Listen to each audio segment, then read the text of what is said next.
Hi my friends, hola amigos, it's Izzy Busy, and today I'd like to talk about what's happened in the last, couple of weeks or so. I'm not quite sure, I'm sort of losing track of time and I'm losing track of what I'm doing. I don't know how I feel. I find it very confusing at times, and I think that must be a result of the divorce and all that what I'm going through. And please don't judge people for going through divorce. I tried to give my marriage a go for 17 years. I stayed with my ex for 17 years and I gave it my best shot.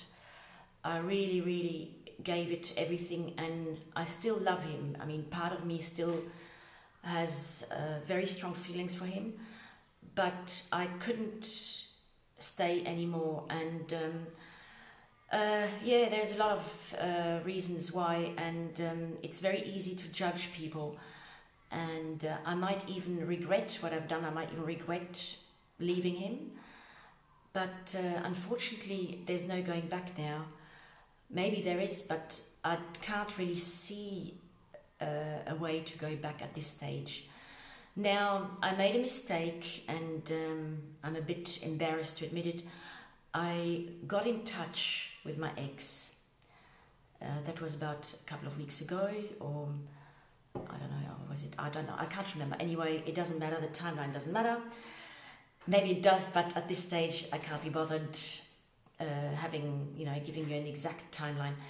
Anyway, I all of a sudden, after my long distance relationship collapsed, and I realized that it was all an illusion, and I never had any feelings for this guy. It was just very pleasant to talk to someone on the phone, I guess, and someone who listens to you, someone who shares, daily moments with you, and who responds to your messages and so on. And you sort of, your imagination runs wild, and you imagine this person who would be a perfect match to you, but yeah, he wasn't. Anyway, when I came back from France, all of a sudden I felt very depressed, and I felt very lonely and empty within myself, and I really missed my ex very badly. I sort of woke up in the morning crying and feeling desperate. Really, it was this, I wanted to die, really. It was in so much pain that I really was thinking about taking my own life, which I'm not going to do, don't worry. I have children, I have grandchildren, I have a lot to live for, but it's how I felt within myself. I felt very down and very suicidal. And I decided to get in touch with him, and I sent him a message, and I said, look, I still have feelings for you, and I would like to get together, maybe over coffee, and discuss what went wrong in our marriage. And because I haven't had any closure to this day. I don't really know you. I've lived with you for 17 years, but you're like a stranger to me. I don't know what you feel, how you think, what your ideas are over a lot of stuff, and I don't really understand what happened, and I would like to get closure in the sense that what went wrong. And I'm not only I didn't only want to blame him, but I wanted to look at both of our actions and behavior, and see where we might have been wrong, and where we would have maybe done a better job, or done things differently. That's what I wanted to discuss. And he answered. He sounded very happy and very hopeful, and it's like he thought we were going to get back together straight away. I think he didn't understand the meaning of the word closure. Closure really means termination. It's just you're exploring your emotions, and you're analyzing what happened, so you can be at peace with your decision. In this case, it was my decision to end the marriage. And I think he didn't understand that. He thought that I was getting back together with him, and I had never said that. And straight away, he went on talking about, you know, the financial side of things. And he said, oh, in that case, we're dropping the lawyers, we're doing it all ourselves. And, you know, how much do you want for the house, which I'm going to sell, and so on. He went on and on about it. I said, hey, hang on, I never said I wanted to get rid of my lawyer, you know. And then this was all over text messages. I didn't talk to him. He wanted to talk to me, but I didn't want that because he gets angry very easily, and I'm really scared of him yelling and shouting at me and insulting me. And I'm really frightened that will happen because I've been there and it's not a very nice place to be in. So anyway, I told him, look, I have no intention of giving up my lawyer, you know, and I want to go ahead with this basically. And he said, oh, what do you want from me? How much money?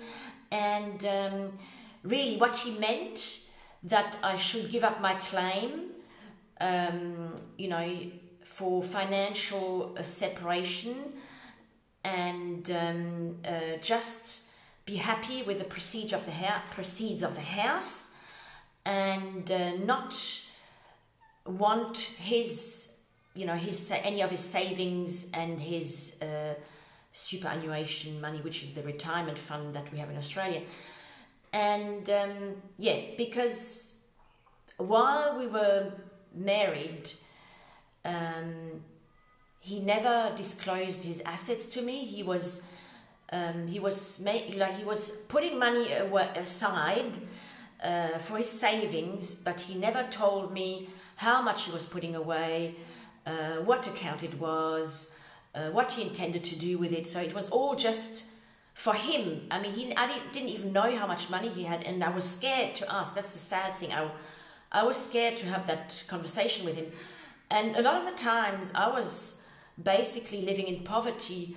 Very often I didn't have money to buy groceries. At the time, my employment was very insecure, and I was going through a lot of stress because I couldn't work night shifts anymore, because the night shifts were really affecting my mental health. And I was getting addicted to painkillers because of the night shift, because the only way I could get through a night shift was by taking painkillers, and I really wanted to give up that addiction and heal from that.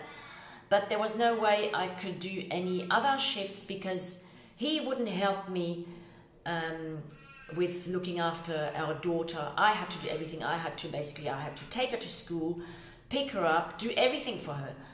I couldn't even ask him to do that for me, even though she's both our daughter. I couldn't ask that. I was too scared, because in the past I tried, and he had yelled at me. He'd called me, you know, all the names under the sun, stupid cow, and, you know, really horrible stuff. And said, oh, if you can't look after our daughter, I'm going to hire a babysitter or a nanny. And, you know, very irrationally he responded to that. So I was quite, you know, I was quite depressed at that time. I mean, most of our marriage I was depressed, but it was because I think now I was just unhappy because he didn't show me any love. You know, if anything, he showed me his contempt and his hatred.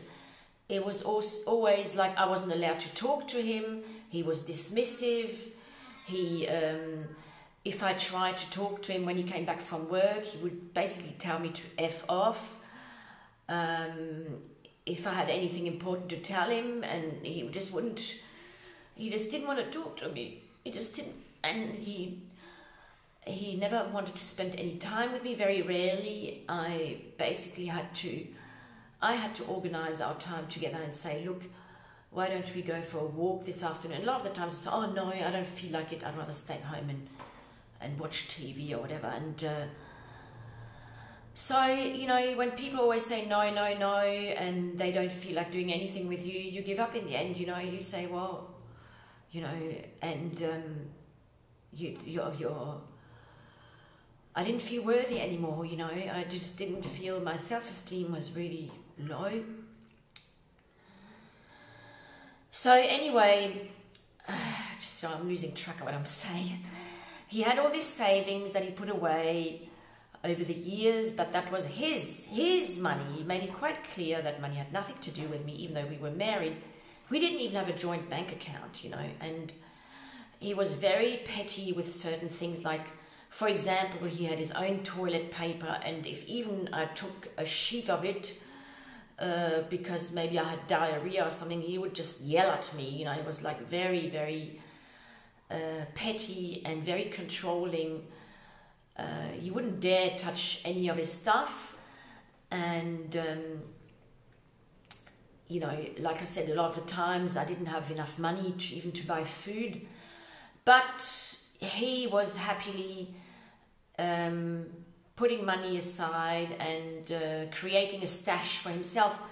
And now that we have the financial separation, I feel that not only in the eyes of the law says you have to divide your assets equally, you know, it's 50-50, and these are shared assets, but in his mind they're not, they're just his, and I shouldn't even look at it, I shouldn't even consider taking that money away from me. That's the first thing he told me when I told him that I wanted a divorce. He said to me, "You're not getting any of my money." So anyway, he was on and on about that, and really pushy, and we did organize. I mean, even though he didn't understand what the word closure means, I tried to explain it to him. And I said, you know, I still have feelings for you, and there is hope that we can, you know, we can work this out, and we can, but it's not going to be like a magic wand and everything's going to fall into place and we're going to live happily ever after if we don't work on it. Because he, straight away, he thought, oh, I'm going to move back in with him, with our daughter, and we're going to carry on like it was before, you know, because that's what he wants. He wants everything to be the way it was, not because he is madly in love with me, or he, you know, he thinks that I'm, you know, the love of his life, or that I'm worthy of it, or anything like that. It's because he doesn't want me to touch his money. He is interested in his money staying in his account. He doesn't want to, you know, share his assets, basically. That's what, I mean, that's what I've worked out for myself. I don't have any other explanation. And in the end, what happened, there was a letter that my lawyer had written with regards to these assets, and I had contributed a lot to the marriage as well. Payments, I mean, I put down $100,000 for our house when we first purchased it. That was in 2005, and I put down $100,000. That was all my savings, and part of it was an inheritance that I'd received from my dad, you know. And I put all that towards the house. I didn't keep any of it for myself. And that house was in both our names. So straight away I shared my assets with him. You know, it wasn't even a question that I would keep this money for myself. It was for us because we were married. But he doesn't understand it that way. He thinks he's contributed a lot more because he made a few more mortgage repayments, because I went through a period of unemployment or of very bad mental health when I couldn't work, and he made more repayments. So he thinks he should have more. And anyway, my lawyer wrote a letter to an email, and basically told him a bit harshly, I think, that I had contributed a lot to that marriage, and also I had received a lot of gifts from my family, from my mother, from my godmother, from my sister, and you know, there was no way you could compare that with what he'd done or he brought into the marriage. Also, I had full-time care of our daughter at all times, and he very, very minimally contributed towards it. And also, I mean, he basically gave me very little money every week. He gave me like a little allowance, but it was nothing compared to what I was really spending on our daughter. And he always said, well, that's your fault. You shouldn't you shouldn't buy her Nike shoes, for example, or you shouldn't buy, you should just get this cheap stuff. But hey,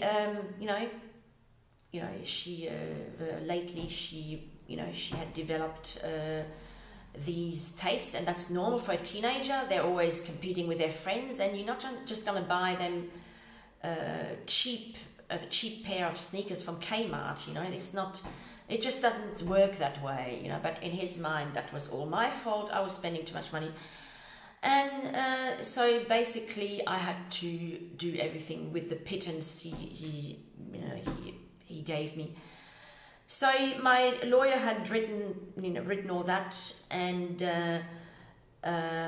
my lawyer went on leave, and I was going to get back to her and said, look, I've been in touch with my ex, and we're discussing things, and my ex had agreed to do mediation. First, he didn't want the lawyers there, but then I said, no, I want the lawyers there, and he said, okay.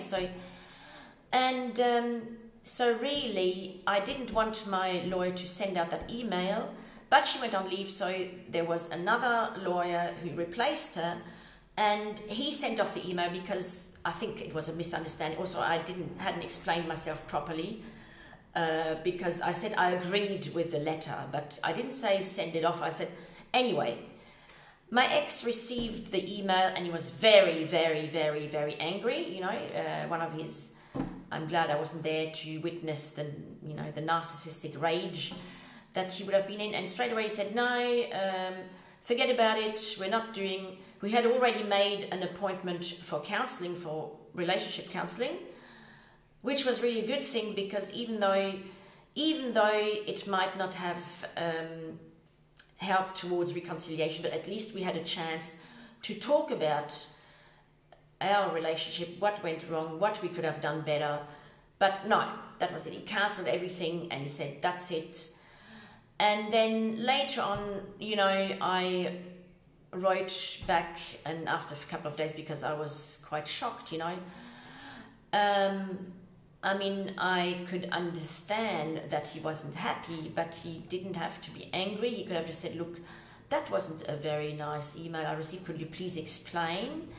And could we please go into more detail about it, because I think that I've been treated a little bit unfairly here, and we would have discussed it.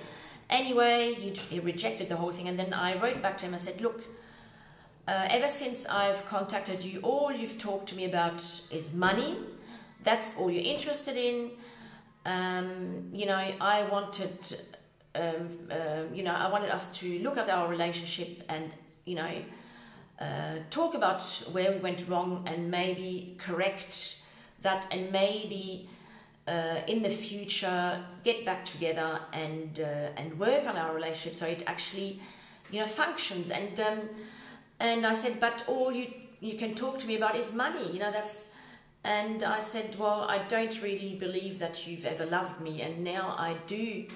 Actually, thinking about it, I am pretty sure that he's never really loved me.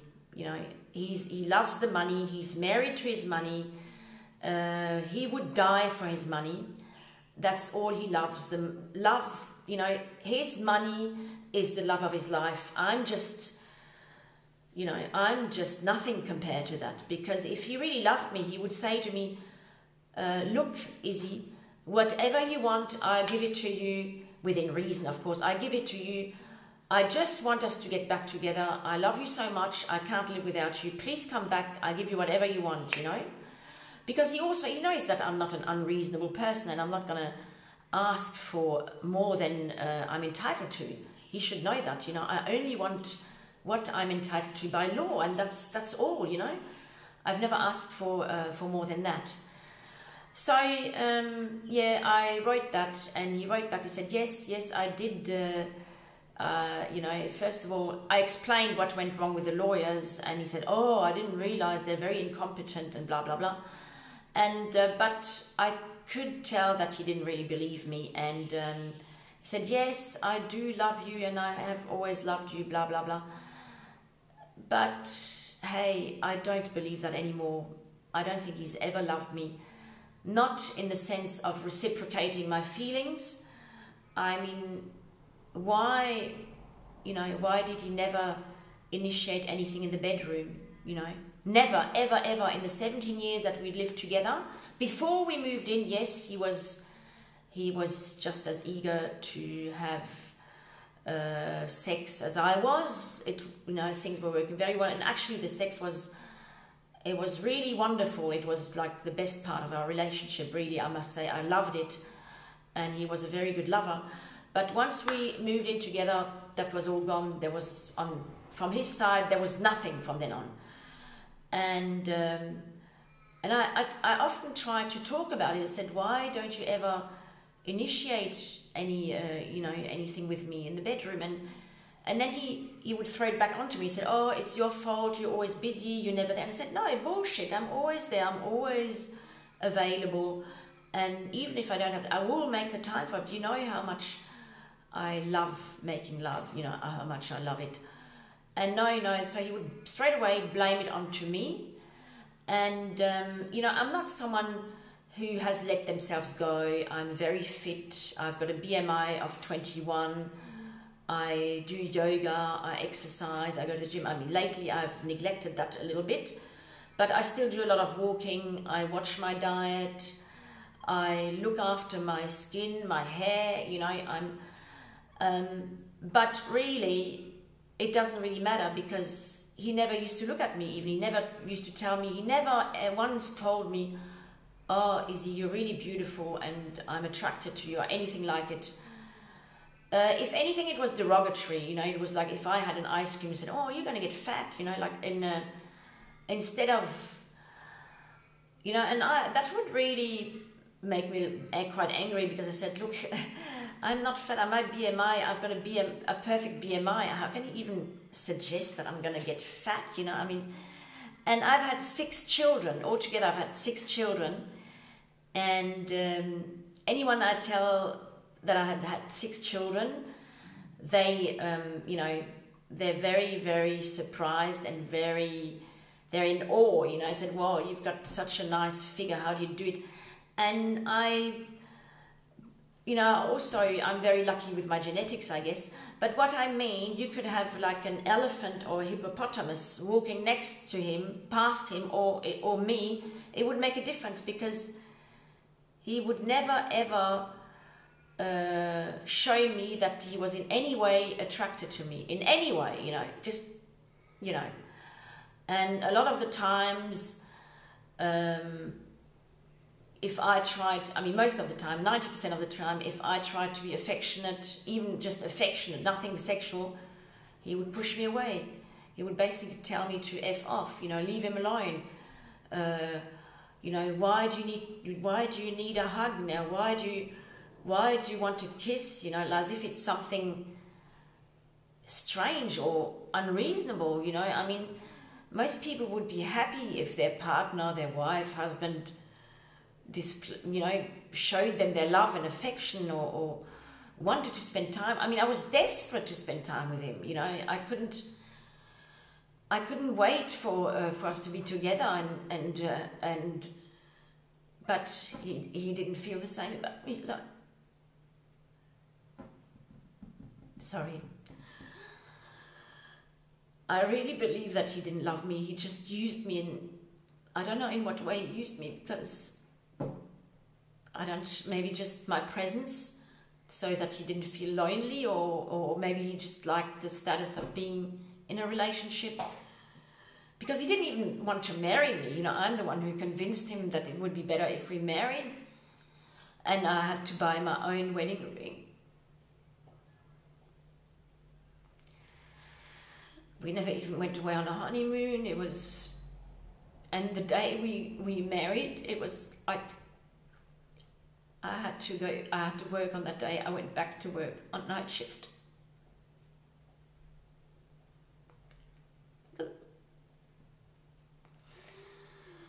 I wasn't worth anything in his eyes. I wasn't worth anything. Nothing. No sacrifice, no effort.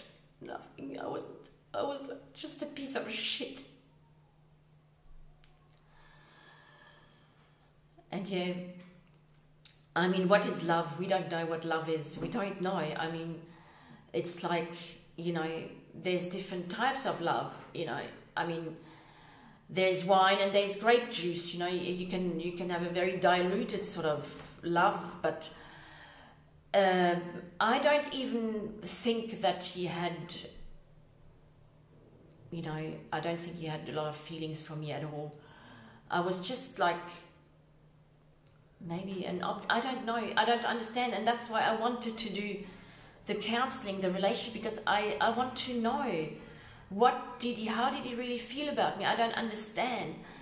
I wasn't worth anything. The house was falling to pieces. Ceilings were, like in the garage, the ceiling had come down, and he didn't even make any suggestions towards fixing it. And I was too scared to ask him.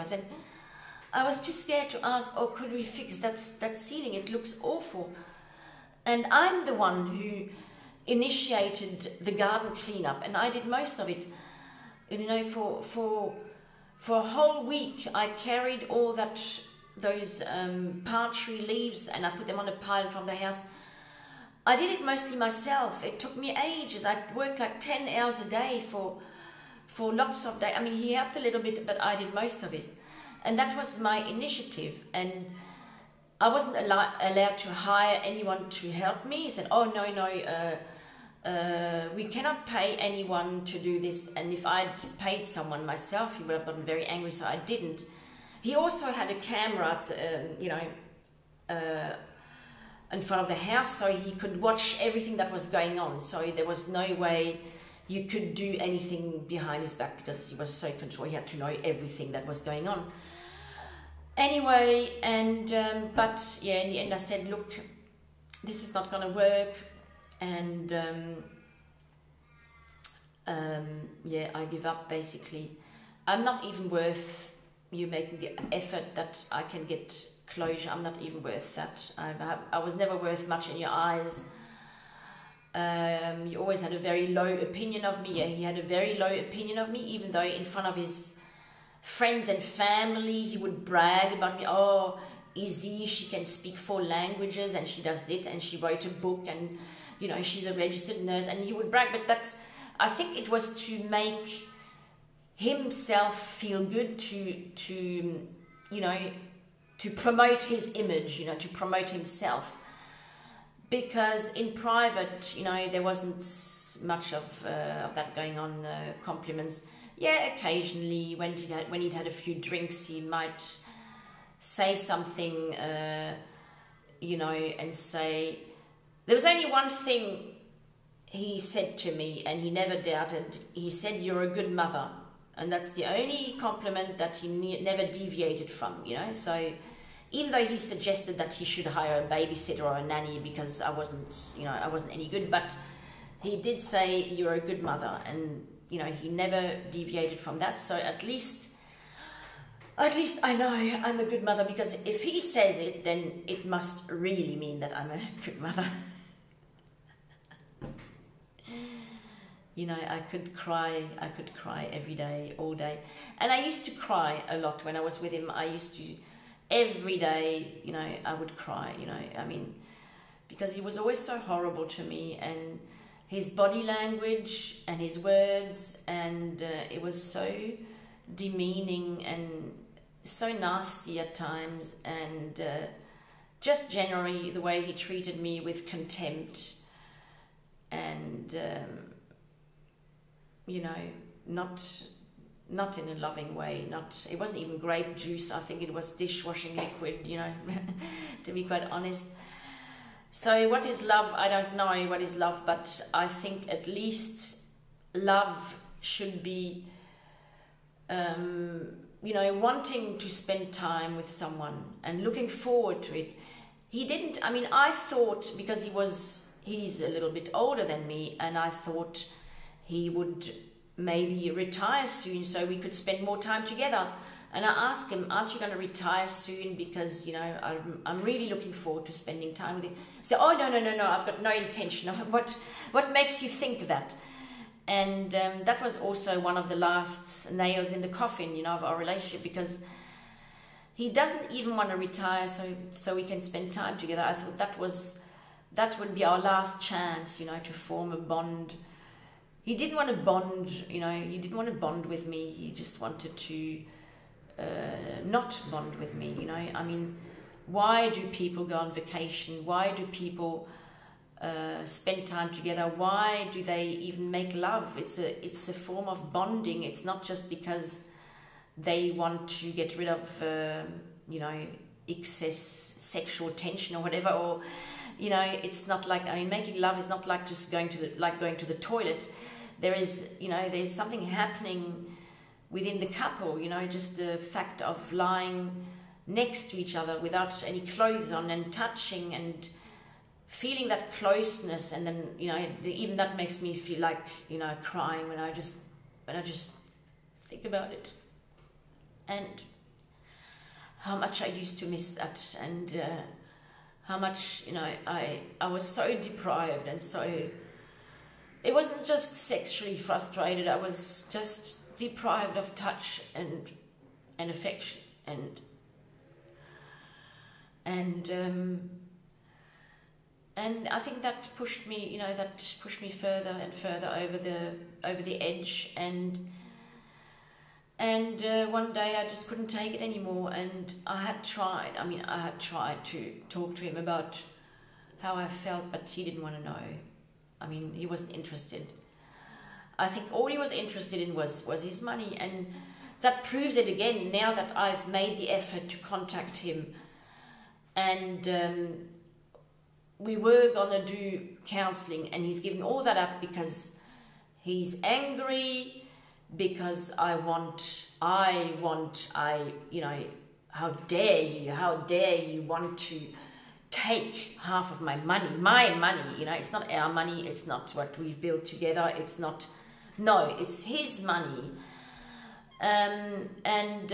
That's the only thing he can think about. So in his mind, if he can't keep his money, it's not even worth getting back together with me, you know. But now he's lost everything. He will lose his money and he will lose me, because I'm not going to try anymore now. You know, I'm done. I can't do this anymore. I can't try anymore. You know, I've offered. I wrote in my last message, I said, maybe when everything's done and we are, you know, the financial part of things is sorted out and all the legal stuff is over and done with, maybe then we can look at counselling if we still want to do it. But I'm sure he won't want to do it. He will not. So it's his loss, not mine. I mean, I'm looking towards the future, and I know, I mean, even though I want to be happy on my own and I want to be happy as a single person, but I know it is possible to find love at any age and to experience that love, that closeness, that affection, that kind of sharing. I know it is possible, and you know, if I'm meant to experience it, I will experience it. There's no doubt about it. I will. But right now, I just have to carry on and make sure I don't go crazy, and I don't get depressed. I don't want this to affect my mental health anymore. I just want to, you know, be happy. I just want to be productive. I want to be there for my adult children and my teenager Nina. She's the youngest. She's only 16, and my other children are all adults. And I've got 3 grandchildren, and I just want to be there for them. I just want to see them grow up, and because I know they need me as well. These people need me. The ex doesn't need me. I don't think he needs me. He needs his money, you know. He needs his money. He loves his money. He would have sex with his money if he could, if there was a way to do it. I'm sure about it. And I don't want to be nasty. I'm not saying that to get back at him and to take revenge. No, but it's the truth. Unfortunately, that's the way it is. So I'm going to leave it at that. And I'm sorry it was a bit confusing or everything was a little bit mixed up, but I'm going to try and do this a little bit more regularly and a bit in a more structured way. So I'm going to talk about a certain subject and stick to it and really go into depth about it, because there's so much I want to talk about, and it helps me as well. And if you're there listening, I really appreciate you listening to all this, because it really, really means a lot to me, And well, I hope you have a wonderful day, and make sure you drink water and you take your vitamins and you do some exercise, and just be nice to the people you love and show your love. That's so important. Anyway, I'll see you next time. Thanks for listening.